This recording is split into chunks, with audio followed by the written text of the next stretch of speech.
السلام علیکم۔ کیا آپ جانتے ہیں کہ ہم اپنی انگریزی میں عموماً ایک غلطی کرتے ہیں؟ ہم اپنے پیروں میں پہنی جانے والی ہر چیز کے لیے لفظ شوز کا استعمال کرتے ہیں۔ مثلاً جب ہم گھر میں ہوتے ہیں اور چپلیں تلاش کرنا چاہتے ہیں تو ہم یہ کہتے ہیں Where are my shoes؟ مگر انگریز کبھی بھی اس طرح بات نہیں کرتے۔ ان کے پاس مختلف قسم کے جوتوں کے لیے مختلف نام ہیں۔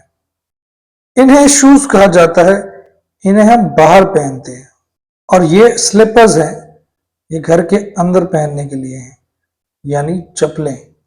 لہٰذا اگلی بار جب آپ اپنی چپلیں ڈھونڈ رہے ہوں تو بولیں Where are my slippers؟ یا اگر کسی کو چپلیں پہننے کے لیے بولنا ہو تو کہیں Put your slippers on۔ It may be a small change, but it makes your English more accurate. Thanks for watching.